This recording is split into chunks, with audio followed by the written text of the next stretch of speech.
Здравствуйте. В эфире программа «Интервью», и я представляю гостя в студии. Иван Константинович Сухарев, первый заместитель председателя Комитета Госдумы Российской Федерации по вопросам собственности, земельным и имущественным отношениям, фракция ЛДПР. Здравствуйте. Здравствуйте. Иван Константинович, традиционно мы с вами встречаемся для того, чтобы подвести промежуточные итоги. И одна из тем – это предстоящий Всероссийский форум пациентов, который состоится 19 июня. Интересное событие, такое неординарное. ЛДПР вообще партия неординарная. И, собственно говоря, тем, что постоянно работает с людьми, она как раз и обязана долголетию своему. То есть старейшая партия в истории современной России, созданная великим Владимиром Вольфовичем Жириновским, которому было бы в этом году исполнилось бы 80 лет. Ну и, собственно говоря, в преддверии Дня медика, с чем я, кстати, и поздравляю всех медиков, с наступающим праздником, крепкого здоровья, счастья, успехов во всем и мирного неба над головой вам и вашим близким. Помогайте людям бескорыстно. И речь пойдет как раз о том, чтобы все-таки наши люди, на этом форуме я имею в виду, получали качественную бесплатную медицинскую помощь, которая у нас, как правило, декларируется, но где-то не оказывается. То есть люди вынуждены переходить дорогу и идти к тем же самым врачам, которые уже за деньги и без очередей, без записей оказывают медицинскую помощь нашим гражданам, что мы считаем неправильным. Ну и кроме того, в некоторых субъектах есть очереди тоже в больницах, причем достаточно серьезные. Мы здесь в Башкирии тоже провели небольшую проверку, но в целом я считаю, что Башкирия на хорошем счету находится в плане здравоохранения, несмотря на то, что проблемы, конечно, есть. Если вот наши граждане сталкиваются с подобного рода проблемами, добро пожаловать на Советскую 18, да, в принципе, в любое наше отделение по всей Башкирии, ну и по всей стране, если кто-то является гостем республики, приехал на каникулы. Вот. И мы, конечно, сделаем все для того, чтобы помочь и восстановить права, нарушенные права пациентов наших. Вот, собственно говоря, на то, чтобы устранить нарушение прав, и направлен этот форум пациентов. Там будет также оказываться бесплатная юридическая помощь. В этой части ребята подготовлены в части как раз законодательства, будут юристы работать, будут помогать нашим гражданам, как обычно, собственно говоря, действует ЛДПР. Поэтому я считаю, что нужное мероприятие федерального масштаба пройдет в Москве под руководством нашего председателя комитета по здравоохранению Сергея Дмитриевича Леонова, члена фракции ЛДПР, доктора наук. Иван Константинович, еще партия ЛДПР, естественно, занимается помощью участникам спецопераций. Я так понимаю, что прошло одно из мероприятий, ЛДПР берет под контроль. Ну, эта акция постоянно у нас идет, в принципе. Это акция регионального масштаба, которая проводится здесь, в Башкирии. Ну и, соответственно, конечно, проходит она в этом году в рамках всероссийской акции. Буду жаловаться в ЛДПР. Люди обращаются к нам со своими проблемами. В том числе, конечно, мы особое внимание уделяем участникам специальной военной операции, членам их семей. У нас работает фонд плечом к плечу, учреждены медали наши от ЛДПР. Вот. Мать участника СВО за помощь в специальной военной операции.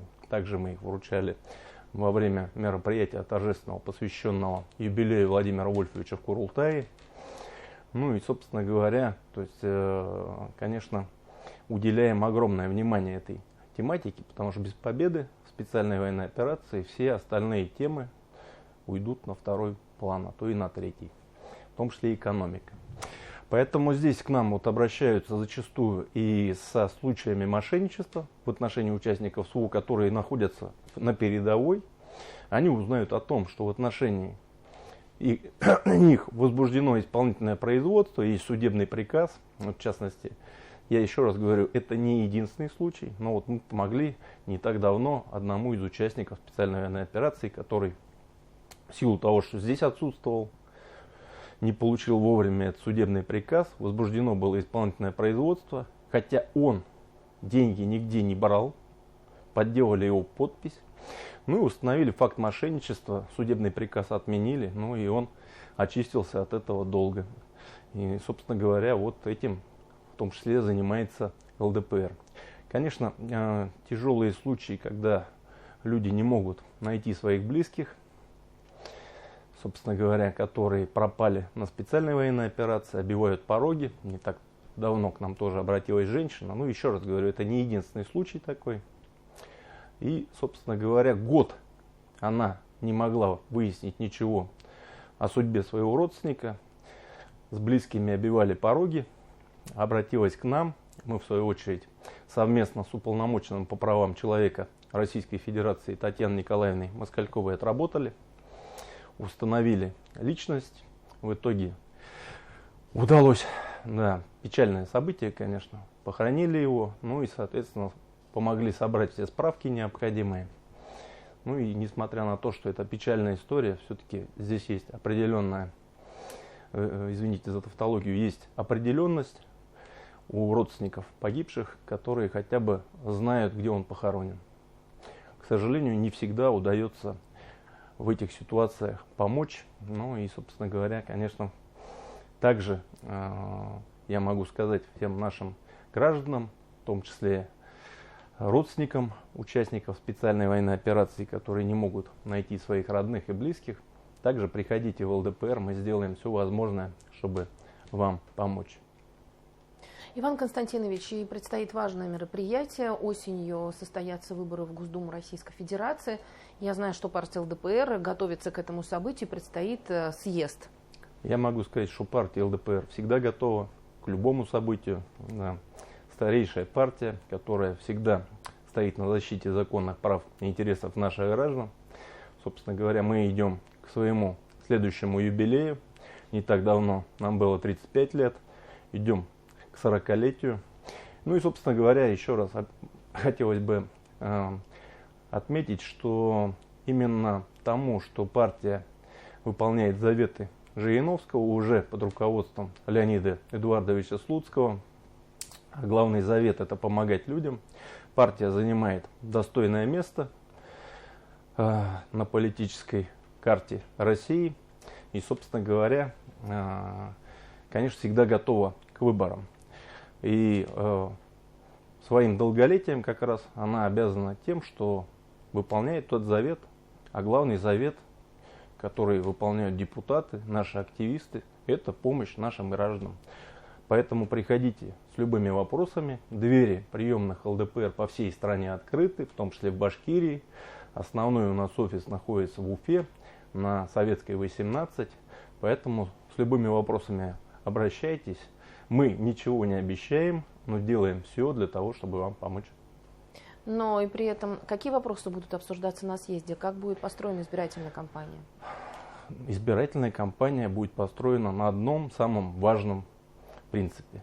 Помогать людям во всех сферах, восстанавливать нарушенные права, принимать нужные нашим гражданам законы. В том числе вот мы сейчас подняли тему ипотеки для студентов под 3%, чтобы взнос первоначальный составлял не более 3%. Ну и, конечно, ставка должна быть тоже очень низкая, которую могли бы финансово выдержать студенческие плечи. Это тоже очень важно. Потом мы говорили про штрафы для водителей. Человек забыл права дома, хотя есть в базе все данные, но его штрафуют. Да, 500 рублей вроде небольшая сумма, но это неправильно, это несправедливо. Поэтому мы будем добиваться справедливости в защите интересов наших граждан во всех сферах. Над какими еще законопроектами идет работа? Может быть, какой бы вы самый главный отметили? Слушайте, некоторые законопроекты у нас, они идут межфракционные. Понятно, что сложно, наверное, принимаются сразу законопроекты ЛДПР. У нас слышат, и то есть по беспилотным войскам, где-то по выплатам студентам, которые во время коронавируса участвовали, собственно говоря, боролись с этой болезнью жуткой. То есть много всяких, на самом деле, законопроектов касается всех сфер жизни наших граждан. И вот не так давно я докладывал как раз по гаражной амнистии. и несмотря на то, что это не наш законопроект, не законопроект ЛДПР, коснется миллиона наших граждан еще до 1931 года. И мы, конечно, поддержали эту инициативу.